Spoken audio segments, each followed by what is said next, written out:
aujourd'hui en Afrique, en tout cas par rapport à il y a quelques années, il y a énormément d'opportunités et on peut réellement réussir là-bas. Des familles, on voit souvent 2-3 personnes de leur foyer pour justement aller dans divers continents afin que eux puissent rapporter de l'argent à leur foyer en Afrique. Il y a des gens, ils ont du talent, hein, mais ils ne sont pas formés. On a des gens qui sont mécaniciens, ils arrivent à construire des voitures, à créer des machines, plein de technologies qui peuvent être brevetées. Mais ils sont pas formés. On ne leur a pas inculqué, on ne leur a pas appris, on ne leur a pas formé pour qu'ils puissent aller plus loin dans ce travail qui est un talent. Il y a certaines personnes qui décident d'immigrer et qui finalement ne se donnent pas les moyens forcément de pouvoir, entre guillemets, obtenir la vie qu'ils désiraient avoir. C'est-à-dire que quand on parle du principe que... Du fait qu'ils envoient certaines personnes en Europe ou ailleurs pour justement travailler, en fait, ils font de cette personne leur appui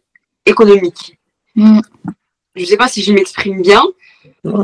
C'est qui les îles là? Les îles là, c'est qui? La famille ou ceux qui sont immigrés, avant d'immigrer eux-mêmes, ils préfèrent d'abord envoyer quelqu'un afin de leur apporter de quoi justement payer, que ce soit le visa ou autre chose. Donc, comme si cette personne était en fin de compte leur économie. La plupart des Africains, qui souhaitent du coup quitter l'Afrique, partir de leur propre pays, c'est parce que principalement ils ont une vision utopique des autres continents. Par exemple, si on prend le cas de l'Europe, ils vont se dire l'enjeu économique, on va plus gagner d'argent, on va facilement trouver du travail, on va pouvoir accéder aux écoles facilement. Enfin, ils ont une vision utopique. Aujourd'hui, si on doit observer l'immigration, on va dire africaine, parce que c'est de celle-là dont on parle, c'est généralement soit à cause des guerres, une personne qui galère par exemple en Afrique et une personne qui galère ici. Peut-être qu'ils vont galérer tous les deux, mais pas de la même façon. En Afrique, il y a plus de la moitié des pays africains il y a encore leur population qui souffre de malnutrition. Donc, c'est quand même un problème à résoudre. Très bien, Emmanuel. Je te pose une question. Emmanuel, aujourd'hui, es-tu prêt de rentrer en Afrique ou de rester en Europe? Ouais, je savais que tu allais me poser cette question. Bonsoir, nous sommes sur Terre Africa, donc bienvenue. Aujourd'hui, nous allons parler d'un sujet. Donc, notre thème d'aujourd'hui, c'est les Africains et la question de l'immigration. Partir ou rester. Donc, ce soir, on va évoquer un sujet. Voilà notre équipe qui est là ce soir. Je vais laisser le temps à chaque personne de se présenter. Je vais commencer par Ariette. Si tu veux te présenter, Ariette. Bonsoir, moi c'est Ariette. Vous m'avez déjà vu dans différentes vidéos sur la chaîne et me revoilà. Merci Ariette.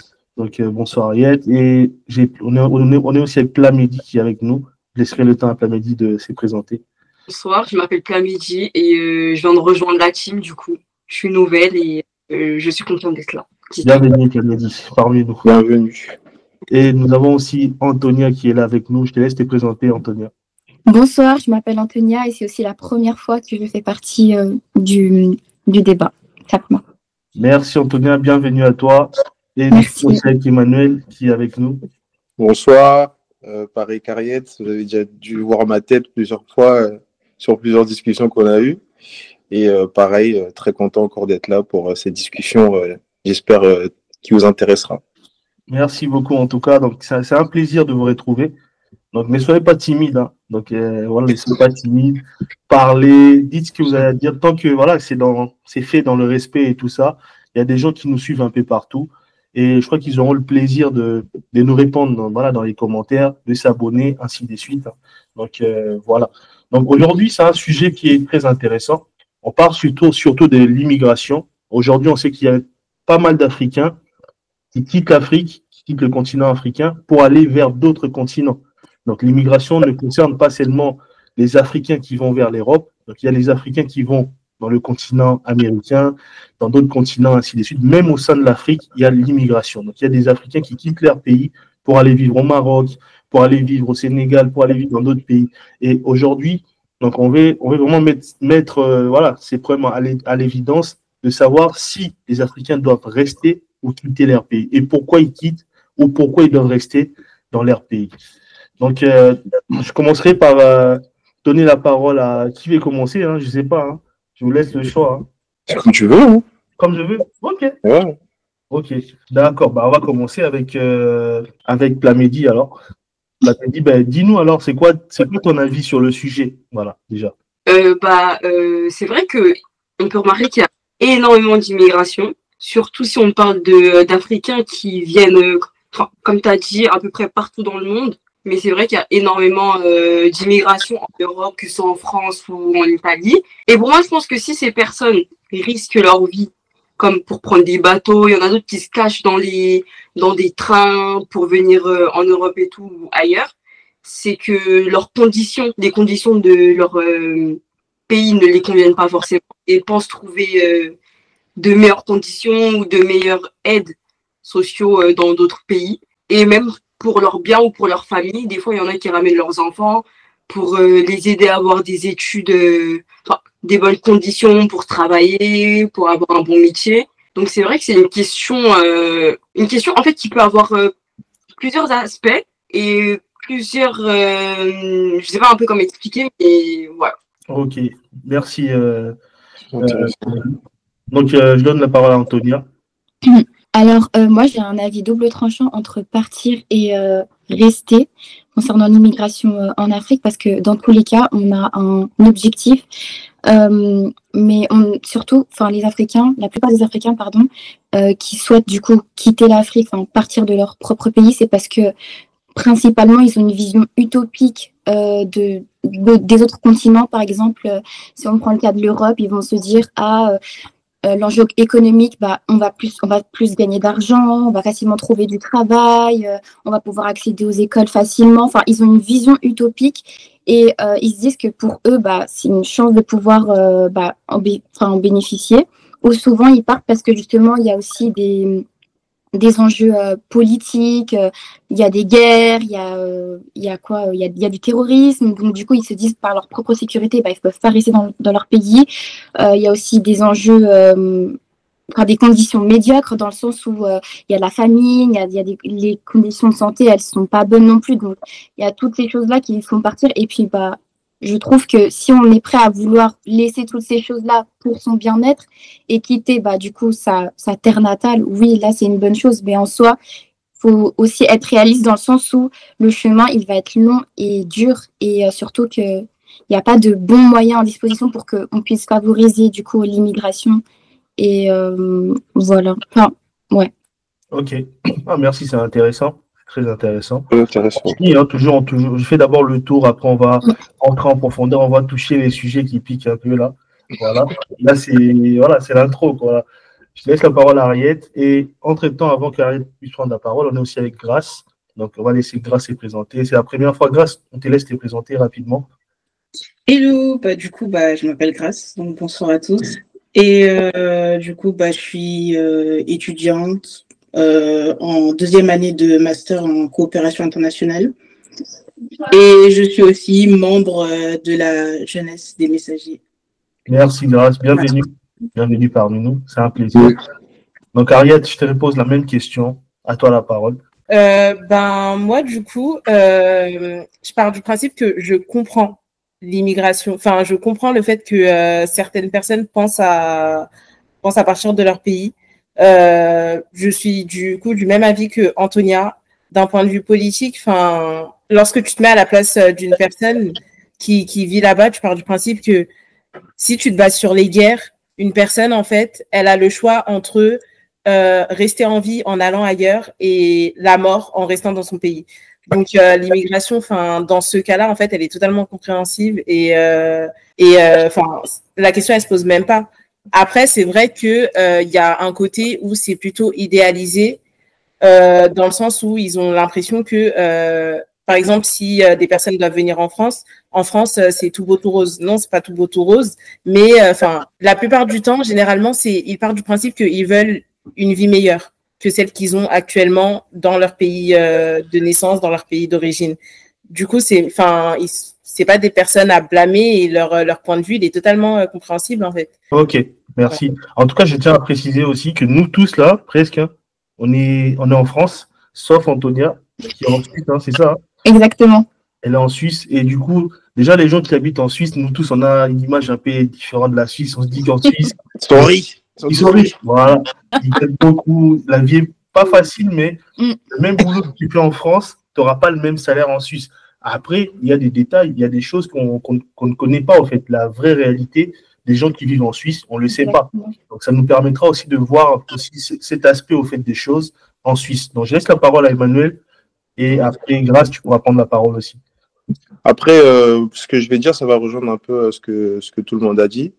C'est qu'aujourd'hui, si on doit observer l'immigration, on va dire, africaine, parce que c'est de celle-là dont on parle, c'est généralement soit à cause des guerres ou soit à cause de la condition de vie. Quand Antonia et Harriet disent que c'est peut-être utopique la façon de voir l'Occident ou l'Europe pour certains Africains, je peux l'entendre, mais d'un côté, ils n'ont pas totalement tort, parce que si je donne un petit exemple, une personne qui galère, par exemple, en Afrique et une personne qui galère ici, peut-être qu'ils vont galérer tous les deux, mais pas de la même façon. Je ne sais pas si vous comprenez ce que je veux dire. Donc, en soi, ils n'ont pas vraiment tort, mais voilà, l'immigration, c'est toujours c'est toujours un truc, quelque chose de déchirant, où on doit quitter son pays natal ou le pays où on a toujours vécu et aller dans un endroit pour trouver des meilleures conditions de vie.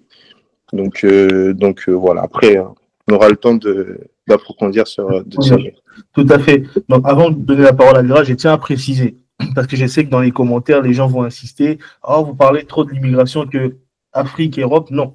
Donc, l'immigration, c'est l'Afrique, Europe, l'Afrique, Amérique, l'Afrique, Asie, l'Afrique, en Afrique aussi, il y a des Africains en Afrique. Donc, je tenais à préciser ça. Grâce à toi, la parole. Moi, je rejoins le point de tout le monde. C'est vraiment l'immigration, enfin, la définition, le concept qu'on a de la migration, c'est de l'Afrique vers l'Europe, donc partant du sud au pays du nord, donc pays sous-développés qui va rejoindre les pays développés. Il y a aussi des migrations en Afrique, entre les pays. Souvent, c'est lié par des contextes de guerre ethnique, par exemple. On peut quitter un pays et aller rejoindre le pays frontalier juste par mesure de sécurité. Donc, ça rejoint toujours le côté risque, conflit, problème de ressources. Et souvent, on oublie aussi de parler des migrations liées aux catastrophes naturelles. Avec le réchauffement climatique, il y a vraiment de grandes chances et des conséquences importantes sur la qualité de vie des individus. Donc, franchement, ça rejoint les points que mes autres camarades me disent. Très bien. Bon, merci en tout cas pour cette introduction. Donc, on va commencer par nos questions. Donc, la première question, je vais commencer. Donc, on va faire dans le sens inverse, en fait. Grâce, Emmanuel, Antonia, Plamedi, Harriet.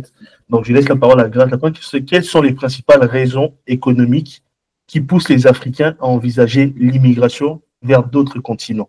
Donc, déjà, les raisons économiques sont les premières raisons en fait qui poussent les Africains à aller vers d'autres continents. Donc, quelles sont ces raisons? Pourquoi en fait? Essayons d'entrer en profondeur pour mieux comprendre la chose. Le plus récurrent, je pense que c'est celui qu'on doit mettre en première position, c'est la nourriture, c'est l'alimentation. Quand on n'a pas les moyens pour vivre, quand on n'a pas de quoi manger. Donc les gens ne mangent pas bien en Afrique alors? Clairement, oui, parce que franchement en Afrique, il y a plus de la moitié des pays africains il y a encore leur population qui souffre de malnutrition.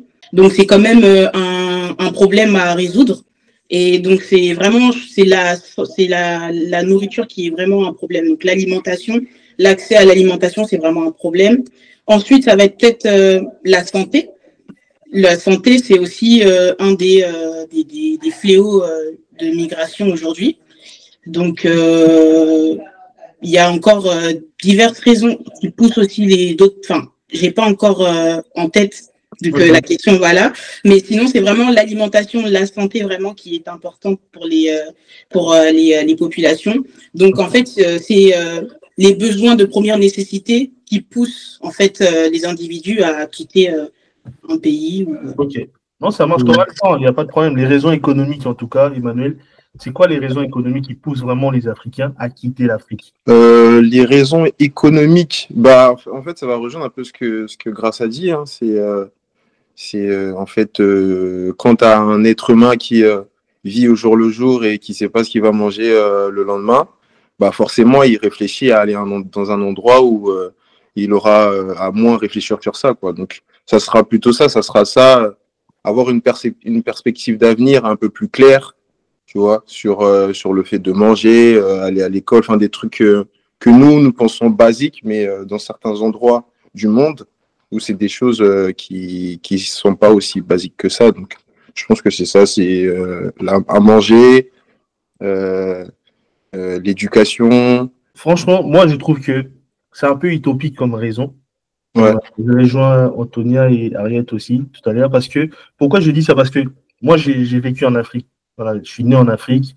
Je sais à peu près l'image qu'on avait en Afrique de l'Europe, au fait.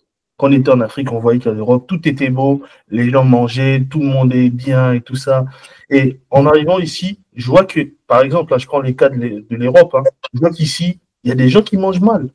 Il y a des gens en Afrique qui trouvent au moins à manger, mais ici, il y a des gens qui mangent mal. On va se dire, ben, tiens, on est en Europe, il y a des aides à gauche, à droite, mais il y a des gens qui passent aussi des journées sans manger en Europe.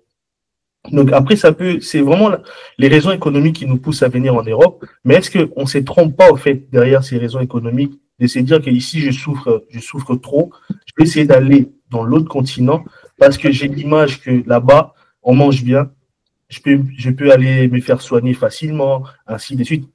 Déjà par rapport aux soins, parce qu'on sait que voilà, si on n'a pas une bonne économie, on n'a pas l'argent pour se faire soigner, bah, on a du mal. Voilà, c'est l'argent qui nous aide à nous faire soigner. Sauf en Europe, c'est pas dans tous les pays qu'on a les mêmes aides, en fait. Par exemple, en France, on aide les gens qui viennent, voilà, qui sont là sans papier et tout ça, on les aide à se faire soigner. Mais dans d'autres pays, je ne sais pas comment ça se passe. Par exemple, en Suisse, en Angleterre, dans d'autres pays, au Canada, aux États-Unis. Déjà, j'imagine aux États-Unis, là-bas, tu peux même t'embêter pour te faire soigner. Donc, de toute manière, en Afrique, même si quand tu n'as pas l'argent, tu meurs. Voilà. Ici, on peut te soigner, mais tu vas t'endetter après. Est-ce que ça améliore forcément ta vie ou ça apporte quelque chose de positif, oui ou non? Donc, je laisse la parole à Antonia aussi. Après, je peux rebondir vite fait sur ce que tu dis. Après, je pars du principe qu'il y a aussi, c'est pas tout le monde, mais il y a des cas dans lesquels, enfin, il y a certaines personnes qui décident d'immigrer et qui finalement ne se donnent pas les moyens forcément de pouvoir, entre guillemets, obtenir la vie qu'ils désiraient avoir. C'est-à-dire que quand on part du principe que en Afrique, ok, fallait travailler et compagnie, mais c'est pas parce que tu décides d'aller en Amérique ou en Europe que l'argent va te tomber dessus. Enfin, et en fait, il y en a qui, je pense, lorsqu'ils se font leur plan de quitter leur pays, ils oublient peut-être le côté je vais devoir travailler pour pouvoir subvenir à mes besoins. Et c'est dans ça que du coup on retrouve des personnes qui se retrouvent qui se retrouvent pratiquement avec la même condition qu'ils avaient finalement en Afrique. Ok, d'accord. C'est-à-dire que c'est l'immigration qui n'est pas préparée. Donc c'est un peu précipité, c'est un peu fait. Oui. Ok. Merci. Antonia, on t'écoute. Pour moi, la source de l'immigration concernant les raisons économiques, c'est surtout parce qu'il y a un problème d'organisation du pays. Je ne sais pas comment m'exprimer, mais pour dire que si justement il y avait une bonne organisation, comme nous, par exemple, on a en Europe, en soi, on a une rubrique pour les aides hospitalières, les aides pour l'éducation, les aides familiales, enfin bref, toutes sortes d'aides. S'il y avait justement ce genre de choses en Afrique, il y aurait déjà eu moins d'immigration. Donc là, cet enjeu, franchement, il aurait pu être sauvé.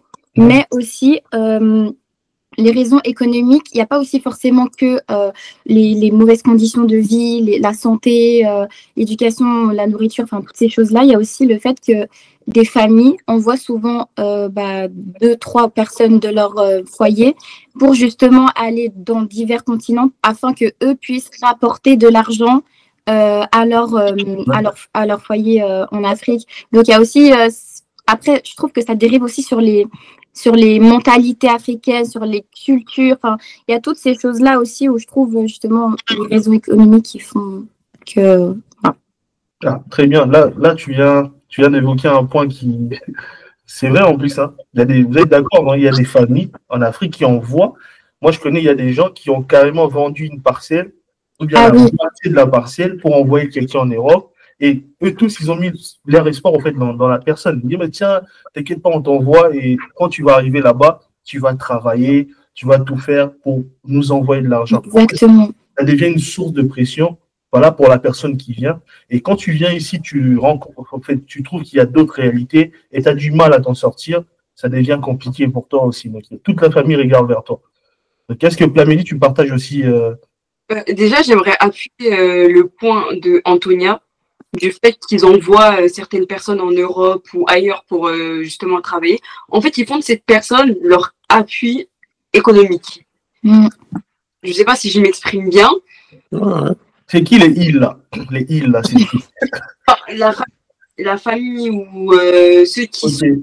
immigrés, avant d'immigrer eux-mêmes, ils préfèrent d'abord envoyer quelqu'un afin de leur apporter de quoi justement payer, que ce soit le visa ou autre chose. Donc, comme si cette personne était en fin de compte leur économie. Et c'est vrai qu'au début, je voulais dire aussi que pour moi, avant de mettre la nourriture ou quoi que ce soit, ce qui fait que certaines personnes souhaitent immigrer, et c'est pas que l'Afrique, ça peut être, par exemple, je parle des Américains ou dans d'autres pays. Pardon. Avant toute chose, c'est la santé. Enfin, pas avant toute chose, mais de mon point de vue, parce que, comme vous avez pu le dire avant, Okay. on a des aides qu'on n'a pas ailleurs. Par exemple, aux États-Unis, je sais qu'il n'y a pas la carte vitale. Pour se payer des soins, c'est beaucoup plus cher. Et alors qu'en France, il y a plein d'aides. Même si on n'a pas forcément les moyens, l'État peut subvenir à nos besoins en termes de santé. Donc, je pense que ça joue aussi. Ah, je vois. Non, très bien, effectivement. Et d'ailleurs, hein, ça c'est pour voilà, une petite blague, hein. D'ailleurs, les gens qu'on envoie en Europe pour s'en sortir, pour aider la famille, des fois ils viennent ici, ils vont épouser quelqu'un, ou soit ils vont rentrer dans des distractions, ils vont faire autre chose, ils vont totalement oublier la famille. Après, c'est des réalités, hein, c'est vrai. Il y a des gens qui vont nous suivre, ils nous diront dans les commentaires, il y a forcément quelqu'un qui nous suit, peut-être été envoyé par la famille, mais voilà, peut-être plus la famille. Donc, voilà. Ariel, à toi, avant de passer à une autre question. Oui. Moi, je pense que la procréation, par exemple, c'est aussi un élément économique. Je pars du principe que en Afrique, du coup, les gens, les mamans, du coup, elles accouchent pas mal. Il y a beaucoup d'enfantement et compagnie, sauf que derrière, la personne, faut bien qu'elle nourrisse ses enfants. Enfin, pour en revenir sur ce que Grace disait, moi, je pars du principe que les besoins capitaux, se nourrir, s'hydrater et compagnie, ça fait, c'est vraiment un point économique, parce que derrière, tu as une famille qui a des besoins, et du coup, il faut absolument que tu puisses subvenir aux besoins de chaque membre de ta famille, tout en sachant que je rebondis un peu sur le point de la santé, mais les conditions, même lorsque tu accouches et tout, c'est pas le top. C'est-à-dire que tu peux ressortir de l'hôpital avec un enfant qui est pas forcément en capacité de pouvoir lutter entre guillemets contre tout ce qui est l'air, pollution et tout de l'Afrique, et pourtant la maman elle a pas trop de choix, et derrière du coup il faut bien qu'elle subvienne aux besoins de son enfant, et ça c'est des conditions qui peuvent pousser la personne à quitter son pays.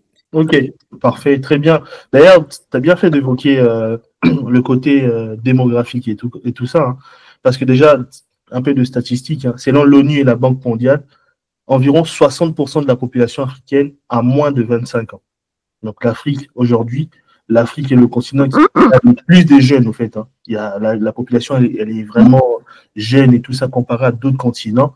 Donc ça prouve aussi, voilà, la jeunesse de notre continent. Il y a beaucoup de jeunes, et on sait que là où il y a beaucoup de jeunes, en fait, les jeunes ont des attentes et tout ça, niveau travail, voilà, la stabilité, qu'on sort, et ainsi de suite. D'ailleurs, je ne sais pas si vous connaissez actuellement les 5 pays les plus peuplés d'Afrique. Comme ça, par hasard. Je sais qu'il y a le Nigeria déjà. Oui, le Nigeria. Le Nigeria, 223 millions d'habitants. Premier pays le plus peuplé d'Afrique. Oui. 223 millions d'habitants. Quoi, hein. Ouais. Purée. C'est énorme. Et que le deuxième pays, la RDC, est placée en quatrième position avec 100 millions d'habitants. Je pense que c'est un peu plus. Hein. Ah oui, c'est un peu plus. Ça, c'est des statistiques qui datent de 2024. Mais après, on sait qu'en RDC, par exemple, ils n'ont pas encore fait le recensement dans toute la RDC. Donc, c'est des chiffres qui s'effient. Voilà, c'est un peu approximatif, tout à fait. Un autre pays, vous pouvez citer, hein, je vous donnerai. Hein. Le Niger. L'Afrique du Sud. Le Niger, non, du tout. L'Afrique du Sud est placée en 7e position, 60 millions d'habitants. Un autre pays. Sénégal. Non, le Sénégal n'est pas. L'Algérie non plus. Le Maroc, je dirais. Le Maroc non plus. Ouais. L'Égypte. L'Égypte, on a l'Égypte qui est placée en 3e position, 111 millions d'habitants. Donc, c'est parmi il est dans le top 3 des pays les plus peuplés d'Afrique. Et le deuxième, c'est l'Éthiopie. Ah oui. 126 millions d'habitants. Et le 5e pays, c'est la Tanzanie. La Tanzanie. 66 millions d'habitants. Et le 6e, c'est le Kenya, avec 56 millions d'habitants. Donc, on voit que l'Afrique, en termes de population, donc on a une forte population. Et cette population demande aussi de la nourriture, des infrastructures, et voilà, tout ça, en fait, de la stabilité économique et consort. Donc, et l'Afrique a du mal, voilà, à se développer, on le sait très bien. Mais ma deuxième question serait, quels sont les défis majeurs auxquels les Africains doivent faire face lorsqu'ils choisissent de rester dans leur pays d'origine? C'est quoi les défis majeurs pour un Africain? Mettez-vous dans la peau d'un Africain, un jeune Africain qui est là aujourd'hui. Et c'est quoi les défis majeurs qui peut s'opposer ou bien voilà, qui vont ralentir, qui vont le pousser à quitter. Donc, s'il décide de rester, je vais formuler ma question autrement. S'il décide de rester dans son pays, c'est quoi les défis qu'il doit faire face, en fait, c'est ça, aujourd'hui, en 2024. Emmanuel, moi, je veux bien commencer. Bien, Ariette, commence, oui. Moi, je pense que l'éducation, déjà, c'est un défi majeur, puisque du coup, c'est pas pareil que, par exemple, en France, où nous, on paye pas. Eux, ils doivent payer pour pouvoir avoir accès à l'éducation. Et logiquement, enfin, si tu payes pas, il me semble que c'est comme si tu étais plus ou moins renvoyé, entre guillemets, jusqu'à ce que tu puisses payer. Donc, l'éducation, c'est un défi majeur. Et je pensais à autre chose. Je pensais à l'éducation et si ça me revient, je dirais. Okay. Moi, je dirais que déjà, je voulais revenir à ce que je disais tout à l'heure pour mieux me faire comprendre. Ce que je voulais dire, en fait, c'est que c'est vrai qu'en Afrique, il y a des gens qui s'en sortent très bien. Attention, il y a des gens qui vivent très bien, qui s'en sortent très bien, mais là, en fait, on parle d'une moyenne, de la moyenne de la population. Et aujourd'hui, le continent où il y a le plus de personnes, on va même pas entre guillemets, c'est pauvre, c'est en Afrique. Et généralement, cette immigration-là, elle est due justement par rapport à cette grosse pauvreté qui se trouve en Afrique. Et bien évidemment qu'il y a aussi une idéalisation de l'Occident, que là-bas tout est beau, tout est rose et tout. Mais ce que je voulais dire aussi, enfin c'est ce que je disais en préambule lors de mon introduction, c'est que il y a des gens qui galèrent en France, certes, ou en Europe, en Occident, en tout cas dans les pays développés. Mais en fait, une personne qui est pauvre en Afrique et une personne qui est pauvre ici, il y a quand même une petite différence. Tu vois, il faut pas qu'on dise aux gens que c'est exactement pareil, parce que moi aussi, je suis né en Afrique et j'ai grandi là-bas, et j'ai vu une certaine réalité, et je dis pas qu'en Europe, il n'y a pas de pauvres, il n'y a pas des gens dans la rue, si ça existe, mais en fait, si on doit faire une moyenne ou une comparaison sur, je sais pas comment je peux dire ça, mais le degré de pauvreté entre les deux continents, ou les deux, en tout cas, que ce soit en Afrique ou dans les pays développés en Occident, bah forcément dans l'Occident c'est un peu plus c'est moins grave. Enfin, je sais pas, j'ai pas les mots exacts, mais j'espère que vous comprenez ce que je suis en train de dire. Ensuite, pour revenir à la deuxième question, moi je pense que déjà dans un premier temps c'est combattre ce complexe d'infériorité que l'Africain a toujours eu face à l'Occident, tout simplement parce que des fois, je connais des amis qui vivaient en Afrique, qui n'avaient pas forcément besoin de bouger ou quoi que ce soit parce qu'ils ont bien grandi, ils ont grandi dans des familles qui sont bien, mais ils ont toujours ce rêve-là d'aller à l'Occident, que ce soit aux États-Unis, juste parce que ils s'imaginent des choses, ils se disent que là-bas ça va être beau. Et je pense que ce truc-là, cette réalité-là aujourd'hui, elle est très différente parce que les Africains, ont ouvert les yeux par rapport à beaucoup de choses, par rapport à beaucoup de réalités aussi, et ils comprennent qu'aujourd'hui en Afrique, il y a tout à faire. Il y a tout à faire et que l'Occident, c'est plus ce rêve-là qu'on les a vendus il y a quelques années. Je pense que notre génération aussi, on a aussi ouvert les yeux et je pense qu'on tend sur quelque chose qui est très positif parce que quand je vois des pays comme le Sénégal ou la Côte d'Ivoire qui sont en train de se développer réellement, je me dis qu'il y a énormément d'espoir et on est en train de combattre ce truc-là, ce complexe qu'on a toujours eu. Et le deuxième défi, je dirais que c'est de réussir en Afrique. Et par là, j'entends des créations d'emplois, des créations d'entreprises, faire travailler en gros ses frères et sœurs, quoi. Moi, je pense que c'est le défi de l'Africain, c'est créer des choses là-bas, comme je le disais aujourd'hui. Il y a tout à faire, en fait. Il y a tout à faire. C'est un terrain où il y a pas... Enfin, les choses sont en train de se développer, mais il n'y a pas grand-chose comme ici où c'est saturé. Et bien, en fait, le défi maintenant, je pense que pour nous, jeunes Africains, c'est de créer là-bas, que ce soit des emplois, des entreprises, et que ça devienne une plaque tournante mondiale, quoi. Donc, voilà. Très bien, Emmanuel. Je te pose une question. Emmanuel, aujourd'hui, es-tu prêt de rentrer en Afrique ou de rester en Europe? Ouais, j'avais que tu allais me poser cette question. J'avais que tu allais me poser cette question. Bah, justement, c'est ce que je disais, c'est que on peut pas dire aux gens ne venez plus parce qu'il n'y a plus rien ici. C'est pas vraiment vrai. L'Occident, c'est l'Occident. C'est des pays développés. Il y a pas mal de choses développées. C'est des choses qui n'existent même pas dans certains pays africains. Tu vois. Donc, il faut pas mentir aux gens. Mais ce qu'on peut dire aux gens, c'est qu'aujourd'hui, en Afrique, en tout cas par rapport à il y a quelques années, il y a énormément d'opportunités et on peut réellement réussir là-bas. Et moi, aujourd'hui, je pourrais te dire clairement, ouais, c'est un projet que j'ai. Mais après, je te dis pas que je vais rentrer demain ou après-demain. C'est un projet, il faut réfléchir, il faut s'installer là-bas, mettre les choses en place. Mais ouais, sans crainte. Avec moins de crainte qu'il y a quelques années, en tout cas. Grâce, j'essaierai de te poser une autre question parce que je voudrais te demander, est-ce que on voit les mêmes opportunités? Voilà. Est-ce qu'un Africain qui vit en Afrique voit les mêmes opportunités en Afrique et un Africain qui vit en Europe voit les mêmes opportunités, voilà, voilà, concernant l'Afrique? Parce que là, par exemple, Emmanuel vient de dire que en Afrique, tout est à faire. On peut tout faire. En fait, il y a beaucoup de choses à changer, beaucoup de choses à améliorer. Donc, je te laisse répondre à la question. Pour voir. Alors, un Africain vivant en Afrique, pour moi, en fait, tout dépend de son niveau de vie. Si il n'est pas éduqué, il n'est pas allé à l'école, il n'a pas, je sais pas, par exemple, un bon niveau d'éducation, un bon intellect, par exemple, bah, ça va être un peu difficile pour lui de se projeter dans ce pays. Et en Afrique, il y a aussi ce système de la débrouillardise aussi. Je vais me débrouiller. Il y a des gens, ils ont des talents, hein, mais ils sont pas formés. On a des gens qui sont mécaniciens, et ils arrivent à construire des voitures, à créer des machines, plein de technologies qui peuvent être brevetées, mais ils sont pas formés. On leur a pas inculqué, on leur a pas appris, on leur a pas formé pour qu'ils puissent aller plus loin dans ce travail qui est un talent, clairement.